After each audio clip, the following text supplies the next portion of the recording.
We are live. Hello and welcome, everyone. Thanks for joining us today. My name is Volodymyr, and I'll be the host of the webinar, which is brought to you by DomainCrawler. DomainCrawler is a global B2B provider of quality backlink and domain data via easy-to-integrate solutions.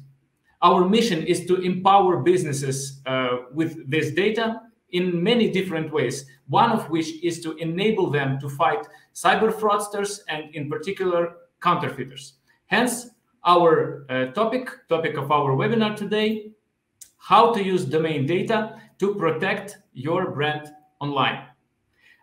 Before I introduce our speakers, I would like to ask you, our dear attendees, let's get to know each other a little better. So right now, please type in chat who you are, where you're from, what industry do you represent. And let's get to know each other a little better, as I said. But while you're doing that, our speakers today, experts from DomainCrawler, Ms. Alona Borshemska and Mr. Vadim Linnikov. Hello, guys. Hi, hello, everyone. Hey, hello. Hi.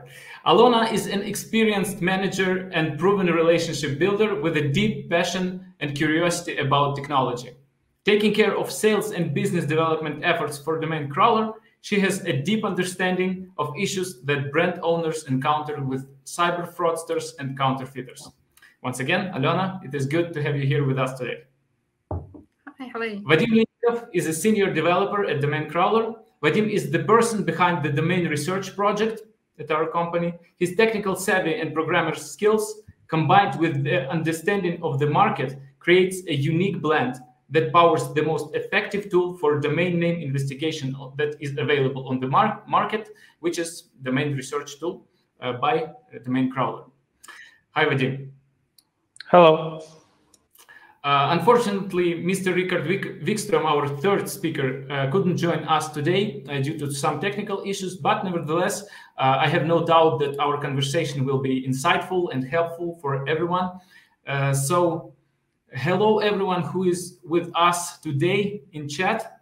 Hi, Chris Reynolds. Hi, Andrew Collins, Yori Abraham, looking forward to it, and we are looking forward to our conversation as well. Hello, Chris Reynolds, Christina Pilipchuk.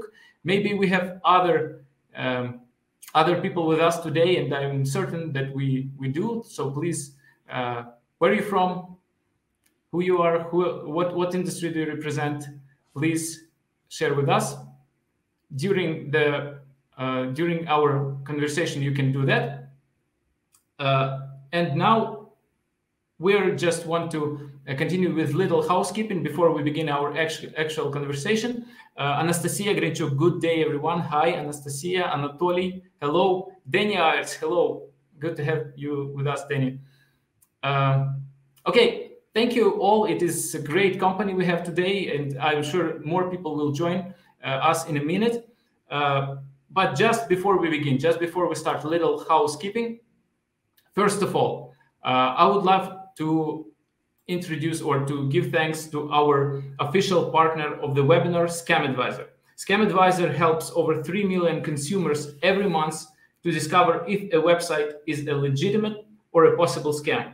And we are glad to have a partnership with this initiative for this event and overall. And next month, just to give you a heads up, next month, we're going to have another webinar together with ScamAdvisor, and we are going to discuss global state of scams. It will be a very exciting event, so please stay with us till the end, and I will share more information about it at the end of our webinar. Also, if you have any questions during the presentation, please type them in the chat box. We will answer as many as we possibly can at the end of our webinar. We will have the Q&A time, so please do that. And also, our third and probably most important announcement, everyone who stays with us till the end, again, will be able to book free personal consultation with Alona Borshemska to receive her expert advice on how to use domain data for brand protection purposes in your situation. So how can you use domain data to protect your business or businesses and brands of your clients. So now, without any further ado, let's move to our conversation. Alona, Vadim, once again, good to have you with us today. So my first question is, what is the significance of our topic today? Why are we talking about online brand protection? I think I can answer this question. And once again, hi, hello, everyone. After even such a great intro, I don't know what to say. I'm just happy to be here today and talk more about data, to have this opportunity.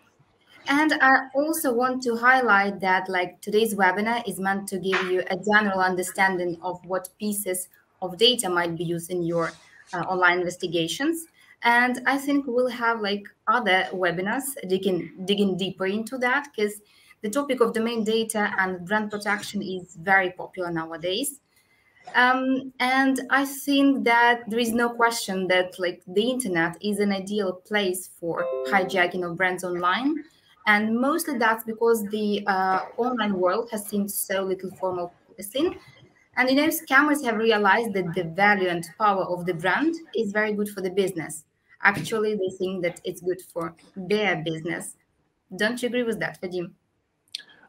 Yes, the number of venues available for taking unfair advantage of legitimate brands keeps growing. It's like search engines, social networking, e-commerce, auction and trade board sites, emails, blogs, microblogs, all this stuff. And as a result, the online world requires closer monitoring and investigation. Sure. But what do we really mean when we say when we talk about online investigation? What does it mean, Vadim? Well, in general, it's an attempt to find correlations between various pieces of data that will be able to draw us to say some valuable conclusion or insight. Of course, totally agree with Vadim, and correlation is a very good word here. And in movies, data gathering and data collection always work out wonderfully because the pieces that you find correlate very well. But the reality of the online investigations is sometimes, as many of us know, it's a little less conclusive. And a lot of times what you are more likely to uncover are commonalities. You're more likely to uncover linkages between things. You might pick up on some anomalies. And it's really about your ability to pick up on those things and see some words on them. And we have this. Nice, I'm just curious about this. You prepared this for us. So what does this mean? Yeah, so this means if you are feeling every time going online to do an investigation, if you're feeling this poor cat, so I think we can help you to some extent. And the reality is that this poor cat did manage to go through the door. And I think we will be able to do the same thing here. That's the point of that slide. I have no doubt about that. Okay, so where would you start with online investigation? What are the basics of online investigations? Vadim? I would say there are 4 basic rules or principles. First, you need to understand what we are looking at. Then know how the pieces are fit together. Then learn to value correlations. And, of course, make data-based decisions. Okay. Alona, do you care to weigh in on that and maybe tell us more? I even don't know. I have nothing to add. Vadim said it perfectly. Maybe just, I totally agree. One of the most basic requirements in those online investigation is that you understand what you're looking at. And I don't mean just hey, I'm looking at this website, or hey, I'm looking at this series of numbers or this IP address. But what exactly this IP address is telling me about the activity I'm investigating? What are other ways I can expand my investigation? And understanding of those basic things is pretty fundamental, and the details are going to help in your investigations. So that was one thing, and another is that we always want to know how the pieces fit together.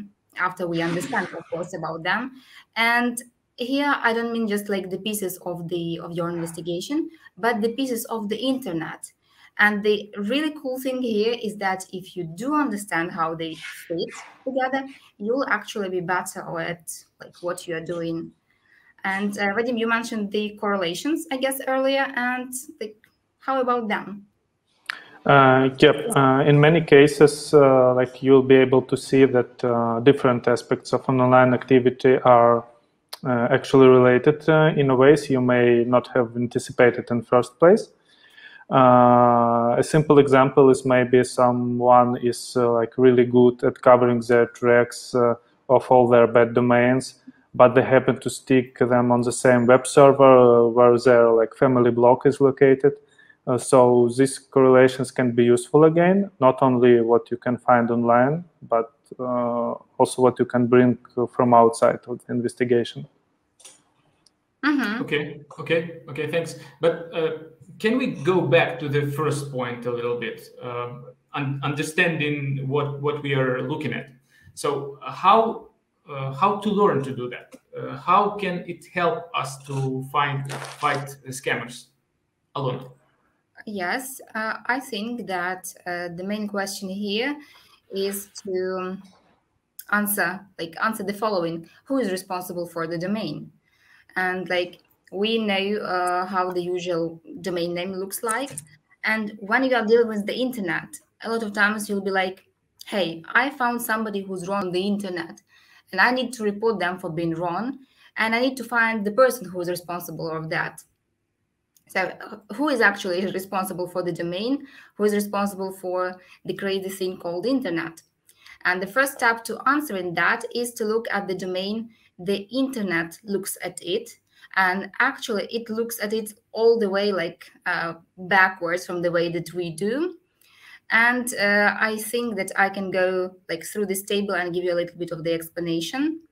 We look at it first at the dot, which means the root down. Then we have the com part, which is the top level domain.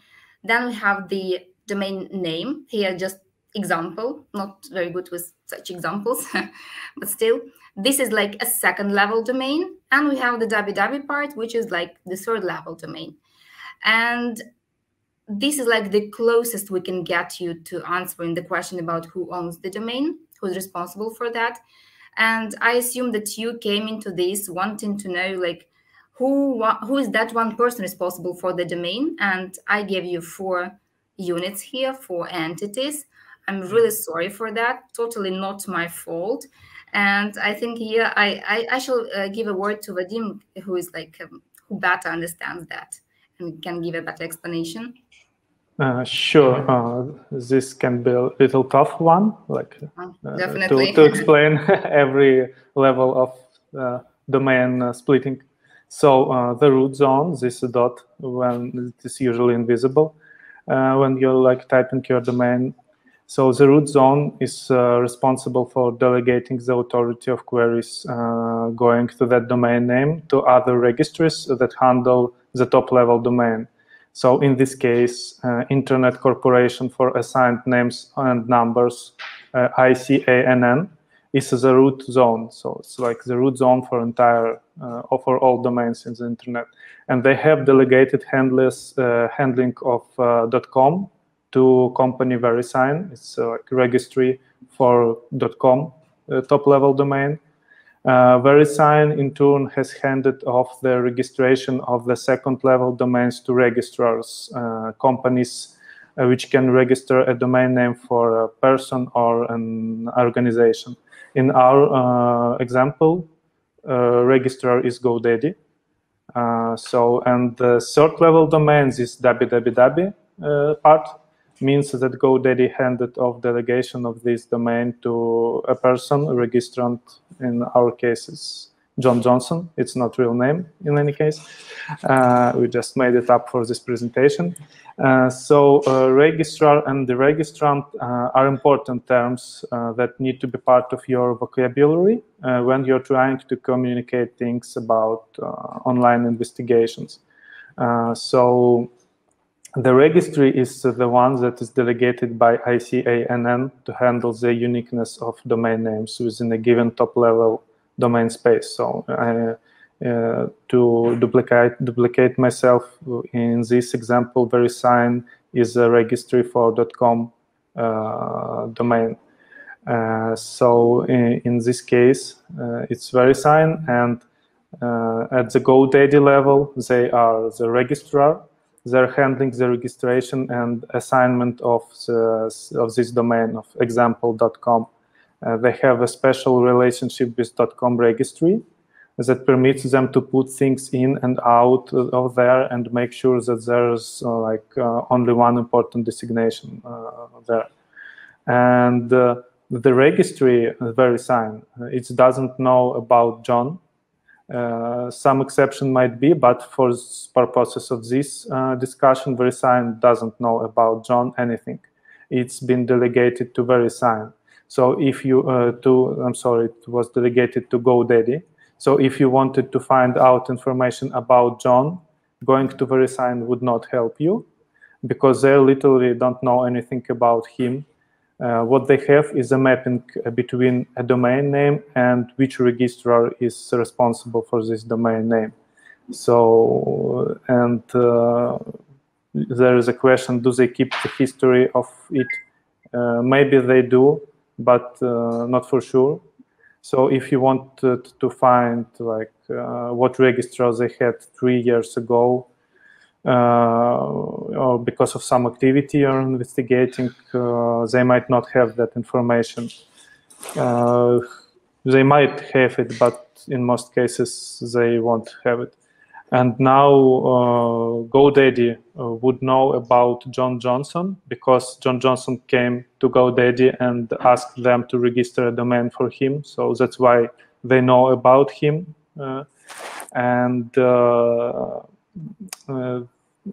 They know it only because he came to GoDaddy. He can go to another registrar, because there can be a lot of registrars, not only GoDaddy. So in this case, GoDaddy knows about John. And as well as with VeriSign, I'm not sure that these guys, registrars, maintain their history of the relationship between who owns the domain, and this can be complicated to track the history of domain ownership.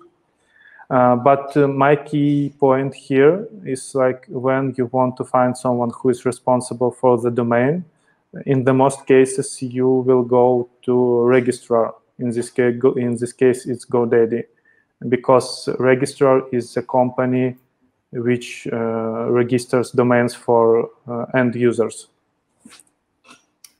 Okay. So yeah, Alona, go ahead. So yes, I just have a question to our audience.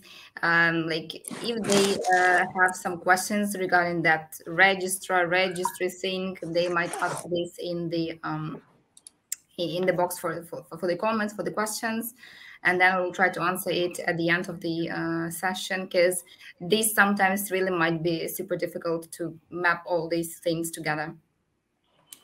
Yeah, thank you for that reminder. Please type your questions into the comment section. And by the way, hello everyone who joined us. We can see Sergey, Anastasia, Anatoly, Andreas, and Anatoly have a little chat here. So great to see that. Okay, thank you, Vadim, for this extensive answer and for this table, because it really clears everything, at least for me.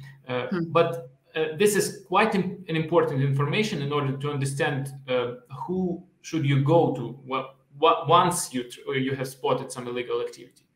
But how do you spot it in the first place? So how do you do that? I don't know. And that's actually a very good question, because sometimes it's super difficult to spot domains which do something illegal or sell fakes and so on. So that's a very good one. But still, if you want to spot this illegal activity, in our case, we will need to talk about HTML tags, or in other words, metadata. this is our friend in spotting counterfeits, phishing sites, and so on. And metadata, just a brief explanation of that, usually describes, explains, or otherwise makes it easier to use, manage, or retrieve the information resource. And web pages often include the metadata in the form of meta tags. And tags can tell browsers and search engines everything they need to know in a language they can understand. So Google actually used this meta tags with the goal of obtaining information about pages' content and ultimately including it into the search results. And when brands, slogans, and trademarks are placed on the website as a visible tags, hidden tags, or within HTML tags, they can affect search engine rankings. And when someone other than the brand owner uses this type of SEO, these unfairly affect rankings. And here we can also talk about the cases of SEO abuse. It occurs when unauthorized parties use a brand as a keyword in search marketing, triggering as they divert traffic to sites promoting unrelated, counterfeit, or competitive brands. And here, yes, we have a great example of search engine marketing abuse. You see that a luxury goods retailer has used unauthorized brand's trademark name in its ad copy and has inappropriately purchased the corresponding keyword.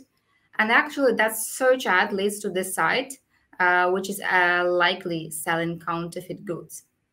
So these are just a few examples of SEO manipulations which online bad guys like to use and which can be detected with the help of HTML tags.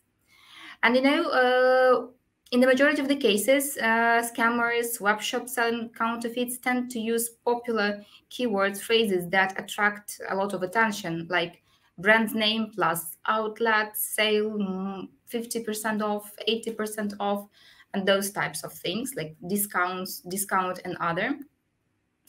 And to show you some good examples here, I Googled a list of top 10 best-selling clothing brands in 2021. And one of them is Prada. So we can take a look and see whether the scammers use this brand name line. And I'm definitely sure they do use it inappropriately. But before that, I just want to mention that we will make all the searches within our domain research platform. And I have a question to our audience, like, what data source do you use while making an investigation? Is it some in-house solution, or you stick with a certain data provider? So can you share that with us? Yeah, please, if you use any type of domain research tools, please share with us that, and we'll continue. Alona? Mm-hmm. Oh, so I thought that we were waiting for the responses. I was just attentively. Yeah, we have a little delay with our audience here, so it's better to move on. So yeah, let's move on. Okay, definitely. We will make searches within the domain research platform, and we will use HTML filters, which will look for all the domains that have a certain keyword in the HTML content. So as it has been already mentioned, scammers tend to use popular keywords such as sale outlet, and we will go with the Prada sale, one of the top brands nowadays, clothing brands. We can look for all the words in one filter. So the search engine will look exactly like for Prada sale, sale Prada, or Prada and something within this phrase in between. Or you can also choose the option to look for exact phrase, and it will look especially for this sequence of words, and it will narrow the search results as much as possible here.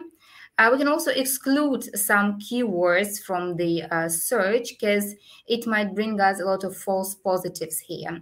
So when we talk about clothing brands, a lot of times you will find domains that are fashion blogs, like magazines, and not something that you are interested in, something that not selling fake goods or counterfeit. So we can exclude words, and we will do this with the help of this filtering option. We exclude a block from our search. So let's see what it brings us. Actually, our database has almost 500 domains that have product sale in the HTML tags. Here you can see the top TLDs. For these criteria, it is like .com, .net, .de, .uk, and so on. So yes, that's it. On our side, we then narrow the search with other filters, which I think is probably the topic for the next webinar, and receive the more narrow search results, among which we can choose to go after the solar energy web.com. First thing we need to do here is to see exactly where the searched keyword is mentioned and what other brands might be there. We can also track it historically and see what was the content of it before in the past and what other brands were mentioned there. So if needed, we can track this and then take joint actions with the other brands to shut down this website. In this case, we see that the product is used almost like everywhere in the HTML tags. Sometimes it's combined with the words sale, and we can detect other brands along with Prada. They are like Ferragamo, Echo, and others. If you guys have any questions here, I'm more than likely to answer the questions. Yeah, well, actually, we have a comment from Andres Yuchli, I believe. And maybe I can read it out loud, like just right now, and I even can show it. So I would use any unique identifier I can find, such as unique URL elements, unique text, especially mistakes. Meta is definitely something I would like to use more. I think we agree with that. Vadim, Alona, do you have anything to say about this? Definitely also agree with Andreas that there might be used a lot of the things with which you can identify fake illegal sites, and HTML is definitely one of them. And yes, it's worth taking into that. Yeah, thank you, Andreas. Yeah, thank you for your comment and for another one as well. Okay, what are the conclusions here, Alona? So what? Yeah. Well, for me, the conclusion are the follows: that we can investigate with the HTML. That is like super valuable information and super valuable content, because we can investigate only those domains that have certain keywords in there. And in the HTML, we have like 90% of the web pages content, and sometimes it's even more precise than the content on the web page that we might see. Also, we can see historical changes, track it through time. Then we can also reduce the number of false positives results by specifying what we exactly looking for and excluding what we are not interested in. That's also great. And with the help of HTML, we can understand what SEO manipulations scammers are doing with the brand.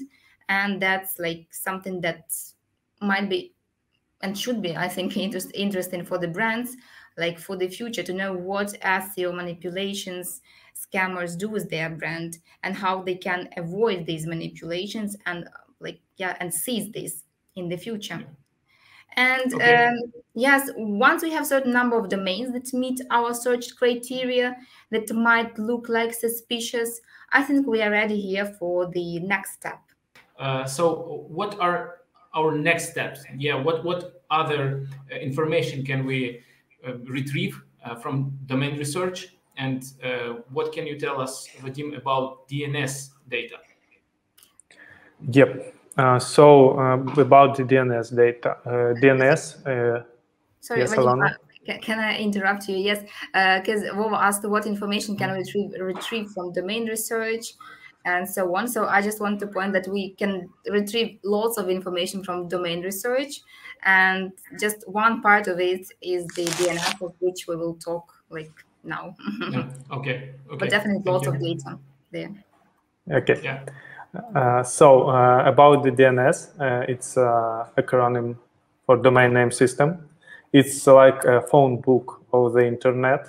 So web browsers and everything that connected to the internet, it interact with other servers and other entities in internet through IP protocol, internet protocol address. So in short, it's IP address. So DNS is used to know like what IP address is for a specific domain. So when you put domain in your browser, it uses DNS to get the IP address for this domain. And like you can visit, like you can check all domains under one IP address, see their name servers and all other domains that are hosted on the same name servers. A reverse name server and reverse IP lookups can be like good, effective methods to map domains together to a common name server or like to single IP address, and this can be used as a way to validate connections between offending domains, and as well it can be used to eliminate potential false positives. Yeah. So just for me to clear things out, we're talking about this solarenergyweb.com. Yeah. So we spotted it via or through the domain through investigation of meta tags. Then we see who it belongs to due to whois records, correct? And now we're talking about DNS records, and those records. Once again, can you like explain a little bit how it helps here? Like maybe, maybe using this exact example of solar energy.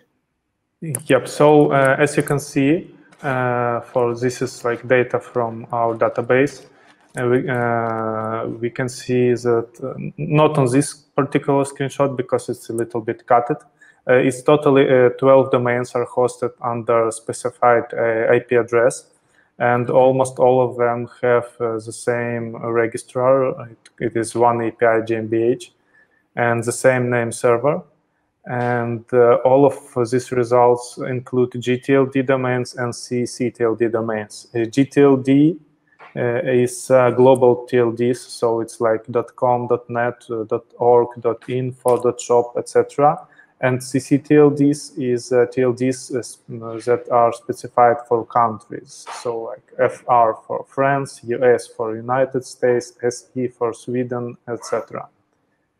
And here we can see like regarding the name server reverse search, we see that like filtering only by name servers, we have 27,000 of domains to check, and it's really quite a lot of domains to check. So we can try to narrow the search by combining different filters and inserting the brand's name, as we previously saw in HTML content part. After filtering by HTML content as well as name servers filter, we get around 600 domains to check, what is much better.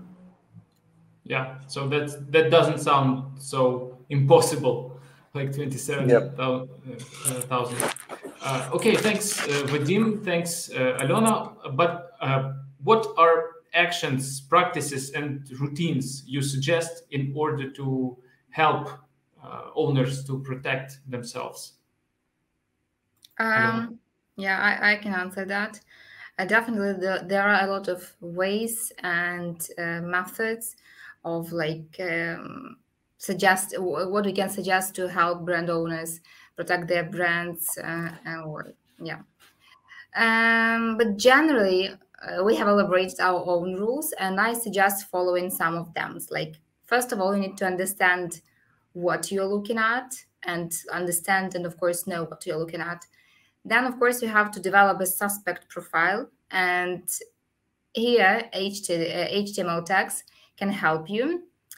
After that, you can target only those domains that have hidden the brand's name in the HTML content. After we have done that, we can proceed to looking into WHOIS and DNS records. We can also check the domain ownership and, if needed, track it through the time, and reveal other domains that might be related to the same owner with the help of the IP addresses or names servers. So exactly the things that Vadim just mentioned. Then, of course, when we identified it, when we detected it, we can, when we of course should connect the activity. When we have connected the activity, identified the website owner, identified what other websites are hidden on the one and the same IP address, how they are connected to each other, we can take a legal action to shut these sites down, like the final step here. So that would be my basic recommendations here. I don't know. Yeah. Okay. Yeah. So we start with HTML tags, as I understand, like just broadly, vaguely.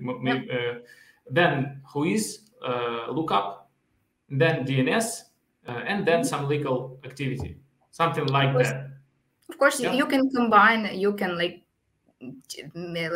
Yeah. Of course, I'm simplifying things here. Yeah. Of course. Yeah. Okay, thank you guys for this insightful conversation.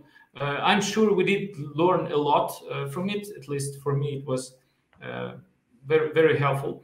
We'll go ahead and take some questions, some time for questions now. We already received several, so let's go back to that. From Anatoly. What data points can help me to uncover the scammer's conglomerate and see the situation holistically? That's good question. Definitely, that's a very good question.